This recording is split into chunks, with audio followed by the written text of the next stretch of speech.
créateur et repreneur des restaurants de Pédéac. Moi, je suis Karine. Et moi, je suis Damien. Et il manque Gilou, troisième larron. C'était compliqué de trouver un nom, mais finalement, parce qu'on veut à la fois expliquer ce qui va se passer ici, et à la fois un ancrage local. Donc finalement, on a choisi tout simplement le nom de, voilà, du roc là qu'on a à côté de nous, qui s'appelle Calamès, que tout le monde connaît, que beaucoup d'escaladeurs connaissent, et que les gens de la vallée repèrent super bien. C'est un nom simple, rapide. On peut dire qu'on va faire des assiettes du Calamès, qu'on va constituer une tribu du Calamès. Ça fait un moment qu'on échange sur une idée comme ça. Il y a eu quelques projets pas tout à fait similaires, mais un peu avortés. Voilà. Et puis il y a des moments où les planètes s'alignent. Et voilà, et ça s'est passé ici.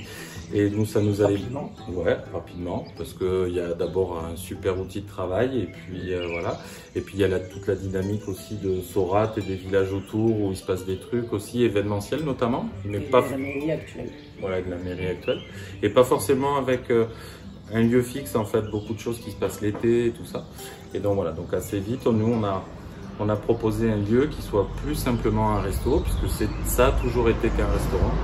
Et que nous, ce qui nous intéressait aussi, c'est que ce soit à la fois un lieu de vie et un lieu où on programme de la musique, du conte, je sais pas, peut-être des arts de rue. Et nous intéressait, c'est d'être dans un lieu de sport de pleine nature, avec peut-être des gens qui sont de passage et qui sont quand même dans un certain esprit. Et puis que ça serve aussi aux gens d'ici, au village d'abord, parce qu'ici, il n'y a plus de comité des fêtes, il n'y a plus de fêtes locales. Voilà, et que les gens de Saurat, de Surbat, de Rabat, d'Arignac, etc., du secteur de Tarascon puissent monter ici pour bien manger et puis vivre des moments sympas de rencontre, hein, de partage. C'est surtout ça. Quand on est venu la première fois tous les trois, là, avant de rencontrer la mairie, voilà. D'abord, voilà, c'est l'école, donc c'est un chouette lieu de vie.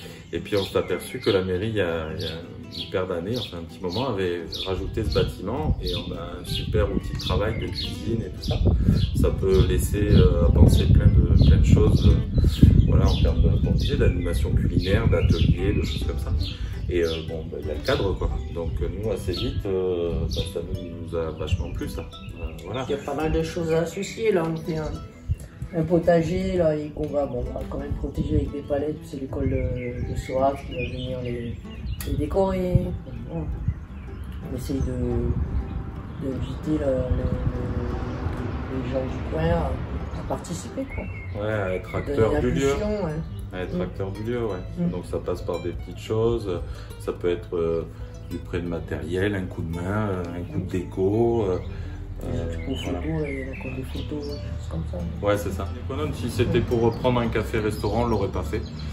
Ce qui nous intéressait, c'était quelque chose qui soit à la croisée de la dimension des touristes, des visiteurs, des randonneurs, etc., de ceux qui escaladent, qui peuvent se poser ici.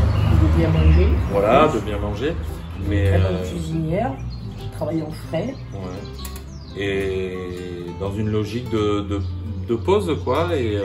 Et du coup, le volet un peu culturel, animation, c'est aussi l'idée que on va pas faire ça que l'été, ce soit un lieu de vie aussi pour les gens d'ici.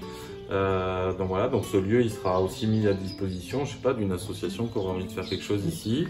Voilà, nous on va proposer à la population locale des journées d'ateliers. On pourrait faire voilà, la journée internationale du chocolat le 1er octobre, des choses autour du cochon, des pommes, enfin voilà.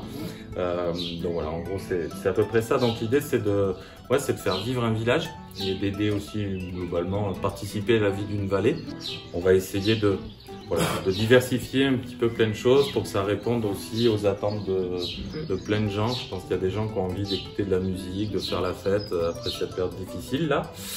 Voilà. Et puis il y a des gens qui ont envie d'apprendre à cuisiner des choses, de transformer des produits. Donc voilà, nous on essaie de se rapprocher vraiment de producteurs locaux. On a vraiment cette volonté comme disait Karine, d'une cuisine locale, quoi, la plus possible. C'est pas toujours simple, c'est une évidence à dire, mais c'est pas toujours simple de façon pratico-pratique. Mais on sait que petit à petit aussi on va y arriver. Ici, il y a une vallée où il y a des producteurs de fromage, des agriculteurs, producteurs d'agneaux. Enfin, des maraîchers qui s'installent. C'est ça. Donc on va essayer d'être ce lieu de vie à l'année qui est encore un tout petit peu plus animé au printemps et à l'été, quoi. Le 21 juin, il y aura une scène ouverte pour la fête de la musique. Il y aura probablement une première soirée musicale aussi avec un concert le 21 juillet, peut-être une soirée de conte le 7 juillet, enfin voilà. Donc c'est juste de renvoyer les gens au fait qu'on a un Facebook aujourd'hui qui est... Le Calamès. Voilà. On change rien. Le Calamès Restaurant. Voilà, le Calamès Restaurant. Ouais. Mais voilà, les gens ils pourront retrouver cette... Ils pourront retrouver ça sur le Facebook et puis nous on produira quelques supports. Et voilà. Donc venez en famille avec les petites 5 ans, les grands-parents de 80 ans et voilà.